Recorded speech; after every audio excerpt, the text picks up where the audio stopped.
ಇವತ್ತು ನಮ್ಮನೆ ಪಾಲಕ್ ಪಲಾವ್ ಹಾಗೆಯೇ ಟೀ ಇರಲೇಬೇಕು. ಮತ್ತು ಒಂದು ಸ್ವೀಟ್ ರೆಸಿಪಿನ ಮಾಡೋಣ ಅಂತ ಹೇಳಿ ಇಲ್ಲಿ ರೆಡಿ ಮಾಡ್ಕೊತಾ ಇದ್ದೀನಿ. ನಮ್ಮ ಮಾವ ಇವರು ಇಲ್ಲಿ ಕೂತಿದ್ದಾರಲ್ಲ, ಇವರು ನಮ್ಮ ಅತ್ತೆ ಬೆಲ್ಲದ ಟೀ ಬೇಕು ಅಂತ ಕೇಳ್ತು ಬೆಲ್ಲದ ಟೀ ಮಾಡಿಕೊಟ್ಟೆ. ಮತ್ತು ಅತ್ತೆಗೂ ಒಂದು ಸ್ವಲ್ಪ ಕೊಟ್ಟೆ. ಇಬ್ಬರು ಕುಡಿತಾ ಇದ್ದಾರೆ. ಬೆಲ್ಲದ ಟೀ ಟೇಸ್ಟು ಸಖತ್ತಾಗಿರುತ್ತೆ ಫ್ರೆಂಡ್ಸ್. ಒಮ್ಮೆ ಟ್ರೈ ಮಾಡಿ. ಬೆಲ್ಲದ ಟೀನ ಮಾಡಿರ್ತೀರಾ ಅಂತ ಗೊತ್ತು. ಟೀ ಸಖತ್ತಾಗಿ ಬಂತು. ಈಗ ಲಕ್ಕಿ ಎಲ್ಲಿ ಅವಸ್ಕೊಂಡಿದ್ದಾಳೆ ಗೊತ್ತಾ? ಅವಳು ವಾಶ್ರೂಮ್ಗೆ ಹೋಗ್ಬಿಟ್ಟು ಲಾಕ್ ಆಗಿಬಿಟ್ಟಿದ್ದಾಳೆ. ಅಲ್ಲಿ ನಾನೇ ಹೋಗಿ ಡೋರ್ ಲಾಕ್ ತೆಗಿಬೇಕು. ಹಾಯ್ ಎಲ್ಲರಿಗೂ ಮತ್ತೊಮ್ಮೆ ಸ್ವಾಗತ ಸುಷ್ಮಾ ಕುಟುಂಬ ಚಾನಲ್ಗೆ. ಬನ್ನಿ, ಇವತ್ತಿನ ನಮ್ಮ ವಿಡಿಯೋದಾಗ ನಿಮಗೆ ಒಂದು ತುಂಬ ಸರ್ಪ್ರೈಸ್ ಇರುತ್ತೆ. ಏನು ಅಂತಂದರೆ ಇಲ್ಲಿ ನೋಡಿ, ಇಲ್ಲಿ ನಾನು ಹಲಸಿನಕಾಯಿ ಬೀಜದಲ್ಲಿ ಒಂದು ಸ್ಪೆಷಲ್ ರೆಸಿಪಿ ಮಾಡೋಣ ಅಂತ ಹೇಳಿ ಈ ಥರ ಹಲಸಿನಕಾಯಿ ಸಿಪ್ಪೆ ತೆಗಿತಾ ಇದ್ನ. ನನ್ನ ಮಗಳು ಬಂದು ನಾನು ತೆಗಿತೀನಿ ಕಣಮ್ಮ ಅಂತ ಅಂದ್ಲು. ಹಾಗಾಗಿ ನೋಡಿ, ಇಲ್ಲಿ ಹಲಸಿನಕಾಯಿ ಸಿಪ್ಪೆ ಬಿಡಿಸ್ಬೇಕಾರೆ ಅವಳ ನನ್ನ ಕಾನ್ವರ್ಸೇಷನ್ ಹೇಗಿರುತ್ತೆ ಅಂತ ಈ ವಿಡಿಯೋನ ಎಂಡ್ವರೆಗೂ ನೋಡಿ. ಹಾಗೆ ನಮ್ಮ ಚಾನಲ್ಗೆ ಹೊಸದಾಗಿ ನೋಡ್ತಿರೋರು ನಮ್ಮ ಸಬ್ಸ್ಕ್ರೈಬ್ ಮಾಡಿಕೊಂಡು ಫುಲ್ ಸಪೋರ್ಟ್ ಮಾಡಿ.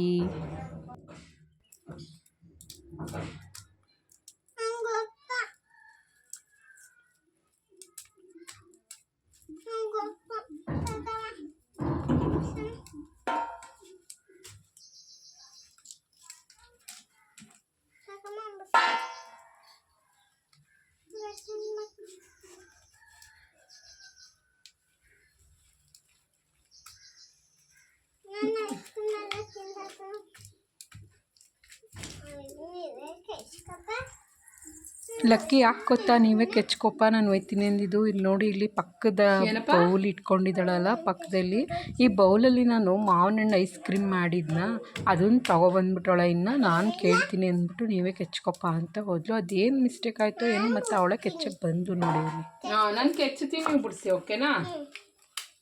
ಹಾಂ ತೊಳಿ ಪಪ್ಪ. ಅದೇನದು ಯಾರು ಮಾಡಿಕೊಟ್ಟಿದ್ದು ತೋರಿಸು. ಮಮ್ಮಿ ಬೇರೆ ಅಮ್ಮ ಬೇರೆನಾ? ಚೆನ್ನಾಗೈತಾ? ಎಲ್ಲ ಕೂಡ ಹತ್ರಕ್ಕೆ ತೋರಿಸ್ತೀನಿ.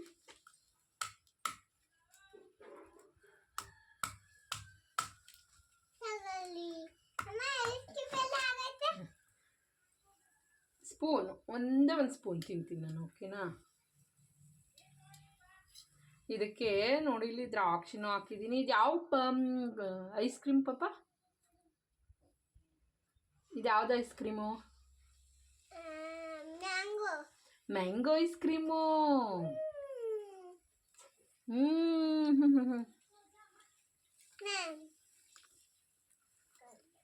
Super friends. ಒಂದು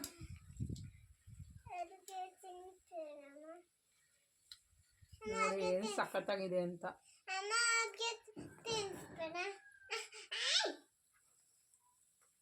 ನಂಗೆ ಕೊಡ್ತಾ ಇಲ್ಲ ಫ್ರೆಂಡ್ಸ್, ನಾನೇ ಮಾಡಿದ್ದೀನಿ, ನಂಗೆ ಕೊಡ್ತಾ ಇಲ್ಲ.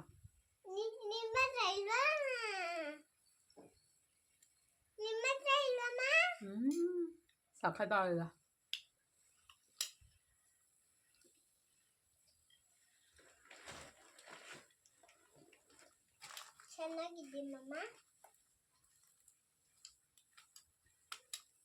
ಸಖತ್ತಾಗಿರೋ ಈ ಐಸ್ ಕ್ರೀಮ್ನ ಫ್ರೆಂಡ್ ತುಂಬ ಸಿಂಪಲಾಗಿ ಹಾಗೂ ತುಂಬ ವೇಗವಾಗಿ ಮಾಡ್ಬೋದು. ಕಡಿಮೆ ಟೈಮ್, ಕಡಿಮೆ ಇಂಗ್ರೀಡಿಯೆಂಟ್ಸ್, ಸಖತ್ತಾಗಿರೋ ಐಸ್ ಕ್ರೀಮ್ ಹಾಗೂ ಹೆಲ್ದಿಯಾಗಿರೋ ಐಸ್ ಕ್ರೀಮ್ ಮನೆಯಲ್ಲೇ ರೆಡಿ ಮಾಡ್ಬೋದು.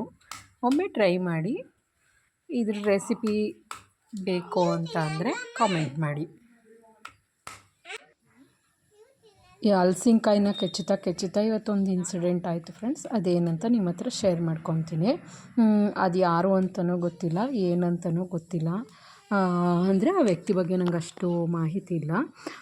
ಗಂಡ ಹೆಂಡತಿ ನಡುವೆ ಕೂಸು ಬಡವ ಆಯಿತು ಅಂತ ಗಾದೆನೇ ಕೇಳಿದ್ದೀರಿ ಅಲ್ವಾ? ಹಾಗಾಯಿತು ಇವತ್ತು ಒಂದು ಇನ್ಸಿಡೆಂಟ್.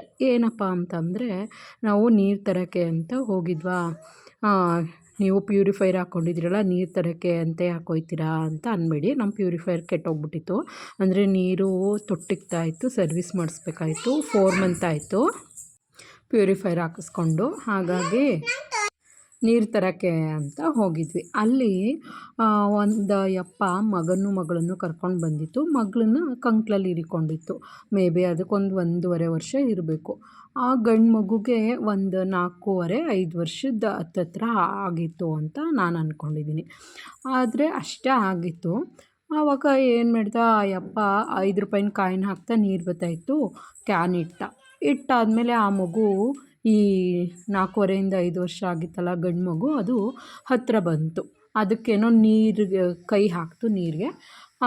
ಕೋಪ ಅವ್ನಿಗೆ ಅದೆಲ್ಲಿತ್ತೋ ಗೊತ್ತಿಲ್ಲ ಫ್ರೆಂಡ್ಸ್, ಎತ್ತಿದು ಪಟ್ಟಾರ ಅಂತ ಆ ಮಗು ತಲೆಗೆ ಹೊಡೆದ್ಬಿಟ್ಟ. ಆ ಮಗು ಪುಣ್ಯಕ್ಕೆ ಉಳ್ಕೊಂಡಿದ್ದೇ ಹೆಚ್ಚು ಅಂತಲೇ ಹೇಳ್ಬೋದು. ಆದರೆ ಆ ತಂದೆ ಯಾರ ಮೇಲೂ ಕೋಪನ ಮಗು ಮೇಲೆ ತೀರಿಸ್ಕೊಂಡ ಏನೋ ಗೊತ್ತಿಲ್ಲ. ಪಾಪ ಆ ಮಗು ತಲೆ ಇಟ್ಕೊಂಡು ಎಷ್ಟು ಒದ್ದಾಡ್ತು ಅಂತಂದರೆ ಕೆಳಗಡೆಗೆ ಬೀಳಲಿಲ್ಲ. ಎಷ್ಟು ಅಳ್ತು ಅಂದರೆ ತಲೆನ ಸವರ್ಕೊಂಡು ಅಷ್ಟು ಅಳ್ತು. ನನ್ನ ಕಣ್ಣೆದುರುಗಡೆನೇ ಈ ಇನ್ಸಿಡೆಂಟ್ ನಡೆದಿದ್ದು. ಅಷ್ಟೊಂದು ಅತ್ತಿದ್ದಕ್ಕೂ ಆ ಯಪ್ಪ ಸಮಾಧಾನ ಮಾಡಲಿಲ್ಲ ಅವರಪ್ಪ. ಅದೇನೋ ಮಕ್ಳು ಕಂಡ್ರೆ ಆ ಮಕ್ಕಳು ತಿಳಿದೇ ತಪ್ಪು ಮಾಡಿರ್ತಾರೋ ಗೊತ್ತಿರಲ್ಲ. ನಾವು ದೊಡ್ಡವರಾಗಿದ್ಕೊಂಡು ನಮಗೆ ತಿಳಿದೇ ತಪ್ಪು ಯಾವ್ದು ಸರಿ ಯಾವುದು ಅಂತ ತಿಳಿದೇ ನಾವು ದೊಡ್ಡ ತಪ್ಪುಗಳನ್ನೇ ಮಾಡಿರ್ತೀವಿ. ಅಂಥದ್ರಲ್ಲಿ ಆ ಚಿಕ್ಕ ಮಗು, ಆ 4.5 ವರ್ಷದ ಮಗು, ಮೋಸ್ಟ್ಲಿ ಒಂದು 5 ವರ್ಷನೇ ಅಂದ್ಕೊಳ್ಳಿ, ಆ ಮಗು ಏನು ಮಾಡಿತ್ತು ಆ ಯಪ್ಪಂಗೆ? ಇನ್ ಕೇಸ್ ಆ ಮಗುಗೆ ಹೊಡೆದಿದ್ದ ಟೈಮಲ್ಲಿ ಏನಾರ ಪ್ರಾಣ ಹೋಗಿದ್ದಿದ್ರೆ ಅವನು ಎಷ್ಟು ತಂದುಕೊಟ್ರು, ಅಂದರೆ ಎಷ್ಟು ಚೇಷ್ಟೆ ಮಾಡಿದ್ರು, ಅವನು ಯಾವುದು ಏನೇ ಪ್ರಪಂಚದಲ್ಲಿ ತರ್ತೀನಿ ಅಂದರೂ ಆ ಮಗು ಪುನಃ ಬರ್ತಿರ್ಲಿಲ್ಲ ಅಲ್ವಾ? ಮೋಸ್ಟ್ಲಿ ಆ ಯಪ್ಪ ಹೆಂಡತಿ ಜೊತೆ ಜಗಳಾಡಿರ್ಬೋದೇನೋ ಅಂತ ಅಂದ್ಕೊತೀನಿ. ಯಾರೇ ಆದರೂ ಅಷ್ಟೇ ಅಲ್ವಾ ಫ್ರೆಂಡ್ಸ್? ಈವನ್ ಗಂಡ ಜಗಳ ಆಡಲಿ, ಹೆಂಡತಿ ಜಗಳ ಆಡಲಿ, ಕೋಪ ಎಲ್ಲನೂ ತೆಗೆದು ನಾವು ಪಾಪ ಬಡಪಾಯಿ ಮಕ್ಕಳ ಮೇಲೆ ಹಾಕ್ತೀವಿ. ಇದು ಎಷ್ಟು ಸರಿ ಅಲ್ವಾ? ಎಲ್ಲರೂ ಮಕ್ಕಳನ್ನ ಹೊಡಿದೇ ಯಾರೂ ಸಾಕೋಕ್ಕೆ ಸಾಧ್ಯವೇ ಇಲ್ಲ. ಒಂದಲ್ಲ ಒಂದು ಟೈಮಲ್ಲಿ ಎಲ್ಲರೂ ಎಷ್ಟೇ ಮುದ್ದು ಮಾಡಿದ್ರೂ ನಾವು ಮಕ್ಳಿಗೆ ಹೊಡೆಯಲ್ಲ ಅಂದ್ರೂ ಹೊಡಿತೀವಿ. ಆದರೆ ಪ್ಲೀಸ್ ಕೇರ್ಫುಲ್ ಫ್ರೆಂಡ್ಸ್. ಯಾರೇ ಎಷ್ಟೇ ಮಕ್ಕಳು ಹಠ ಮಾಡಿದ್ರು ದಯವಿಟ್ಟು ತಲೆಗೆ ಮಾತ್ರ ಹೊಡಿಬೇಡಿ.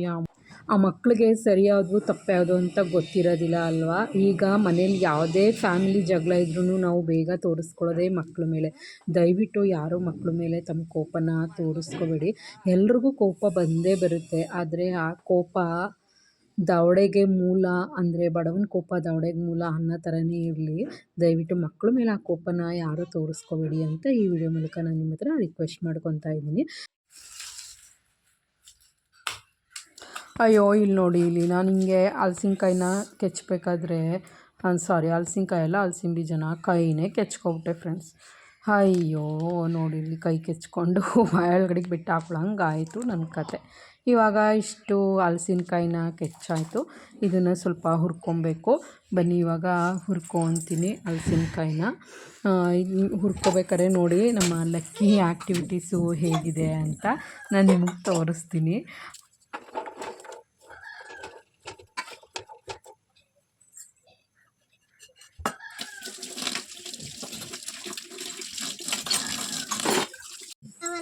ಇಲ್ಲಿ ನೋಡಿ, ಲಕ್ಕಿ ಅಲ್ಲಿ ಐಸ್ ಕ್ರೀಮ್ ತಿಂದು ಸಾಕಾಯಿತು ಅಂದ್ಬಿಟ್ಟು ಬಂದು ಮಲ್ಕೊಂಡ್ಲು. ಇಲ್ಲಿ ನಮ್ಮ ಅತ್ತೆ ಕಣ್ಣು ಆಪ್ರೇಷನ್ ಮಾಡಿಸ್ಕೊಂಡು ಬಂದಿದ್ದರು.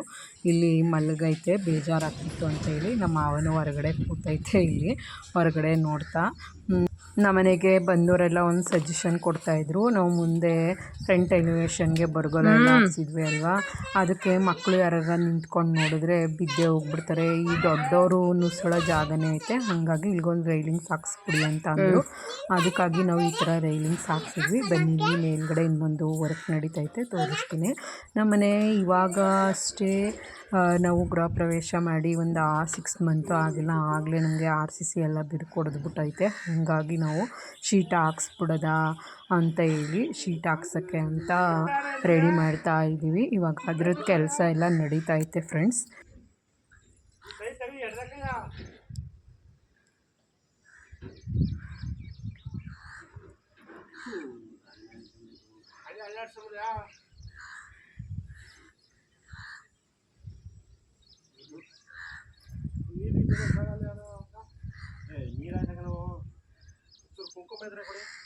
ಕುಂಕುಮನ ಹಾಕ್ಕೊಡ್ತೀನಿ.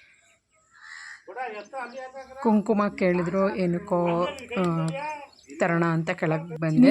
ಲಕ್ಕಿ ಮಾತಾಡಿಸ್ತೀನಿ, ಲಕ್ಕಿ ಹೇಗೆ ರೆಡಿಯಾಗಿದ್ದಾಳೆ ಅಂತ. ಏನು ಮಾಡ್ಕೊಂಡಿದ್ದಿ? ಇದು ಏನಿದು? ಇದು ನಿನ್ನ ಕೂದಲ ಇದು? ಆ ಕೂದಲಾ? ಯಾಕೆ ಹಂಗೆ ಮಾಡ್ಕೊಂಡಿದ್ಯಾ? ಯಾಕೆ ಮಾಡ್ಕೊಂಡಿದ್ಯಾ ಹಂಗೆ? ಯಾರು ಹಾಕ್ಕೊಟ್ಟಿದ್ದು? ನೀನೇ ಹಾಕ್ಕೊಬಿಟ್ಟಾ? ಸೂಪರಾಗಿ ಹಾಕ್ಕೊಂಡಿದ್ಯಾ ಬಿಡು. ಇದೇನಿದು? ನಿನ್ನ ಕೂದಲೇನಾಯ್ತು? ನಿನ್ನ ಕೂದಲೇನಾಯ್ತು? ನಿನ್ನ ಕೂದಲು ಏನಾಯ್ತು? ಅದೇ ಕೂದಲು ಮೊದಲಿತ್ತಲ್ಲ ಆ ಕೂದಲು.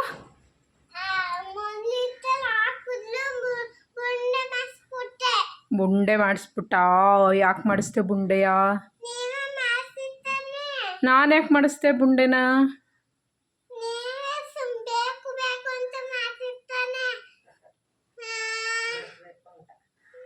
ಬೇಕು ಬೇಕು ಅಂತ ಹೆಂಗೆ ಹೇಳ್ತಾಳೆ ನೋಡ್ರಮ್ಮ. ಬೇಕು ಬೇಕು ಅಂತಂತೆ ಕೂದಲು ಮಾಡಿಸಿದ್ದು. ಹಾಂ, ಅಯ್ಯೋ ಆಗಲೇ ಮರ್ತೇ ಬಿಟ್ಟೆ ಫ್ರೆಂಡ್ಸ್. ನಾನು ಹಲಸಿನ್ಕಾಯಿನ ಬೇಯಕ್ಕೆ ಅಂತ ಅಂದರೆ ಉರಿಯೋಕ್ಕೆ ಅಂತ ಇಟ್ಟಿದ್ನಲ್ಲ. ಯಾರು ಹರಳೆ ಮೆಕ್ಕೆ ಅದೇನಾಯಿತು ಅಂತಲೇ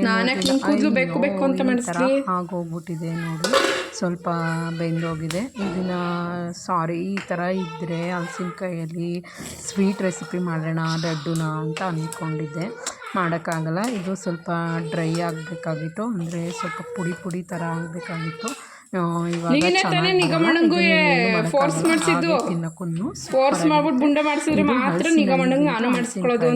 ಪ್ರೋಟೀನ್ ಯುಕ್ತವಾದ ಅಂಶಗಳಿಂದ ಕೂಡಿರ್ತದೆ, ಅಂದರೆ ಪ್ರೋಟೀನಿಂದ ಹೆಚ್ಚಾಗಿ ಕೂಡಿರ್ತದೆ.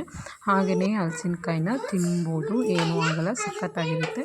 ಈ ಥರ ಒಮ್ಮೆ ಯಾರೋ ಹಲಸಿನಕಾಯಿನ ಹುರ್ಕೊಂಡು ತಿಂದಿಲ್ಲ ಅಂದರೆ ಈ ಥರದ್ದು ಒಮ್ಮೆ ಟ್ರೈ ಮಾಡಿ ಹುರ್ಕೊಂಡು ತಿನ್ನಿ. ಈ ಥರ ಸಖತ್ ಟೇಸ್ಟಿಯಾಗಿರುತ್ತೆ.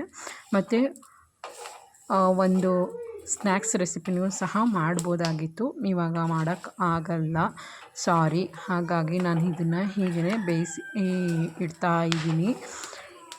ಮತ್ತು ನಮ್ಮ ಲಕ್ಕಿಗೆ ಇಲ್ಲಿ ನೋಡಿ, ಇಲ್ಲಿ ನಮ್ಮ ಅತ್ತೆ ಹತ್ರನೇ ಹೋಗಿ ಮತ್ತೆ ಟವಲ್ನ ಈ ಥರ ತಲೆಗೆ ಸುತ್ತಿಸ್ಕೊತಾ ಇದ್ದಾಳೆ. ಅವಳಿಗೆ ತುಂಬ ಜಡೆ ಬೇಕು ಅಮ್ಮ, ಬೇಗ ಬೆಳಿಬೇಕು ಕಣಮ್ಮ, ನೀನು ಬೇಗ ಬೆಳೆಯುತ್ತೆ ಅಂತ ಹೇಳ್ಬಿಟ್ಟು ನನಗೆ ಕೂದಲು ತೆಗೆಸ್ದೆ, ಇವಾಗ ಬೆಳೀತಾನೆ ಇಲ್ಲ ಅಂತ ಅಂದರು. ಹಾಗಾಗಿ ನೋಡಿ, ಇಲ್ಲಿ ನಮ್ಮ ಅತ್ತೆ ಹತ್ರನೇ ಈ ಥರ ಹಾಕಿಸ್ಕೊತಾವಳೆ ನೋಡಿ. ಈಗ ಹಾಕಿಸ್ಕೊಂಡು ಸ್ವಲ್ಪ ಹೊತ್ತಾದಮೇಲೆ ಏನು ಮಾಡ್ತಾಳೆ ಅಂತ ಬಿಚ್ಚ ಹಾಕ್ತಾಳೆ ನೋಡಿ ಫ್ರೆಂಡ್ಸ್. ಸಂದು ಏನು ಕೆಲಸ ಮಾಡಲ್ಲ, ಇದನ್ನು ಹಾಕ್ಕೊಳ್ಳೋದು, ಒಂದು ಕ್ಲಿಪ್ ಇಟ್ಕೊಳ್ಳೋದು, ಸಂದು ಡೊಂಟ್ ಟವಲಲ್ಲಿ ಆಟ ಆಡೋದು.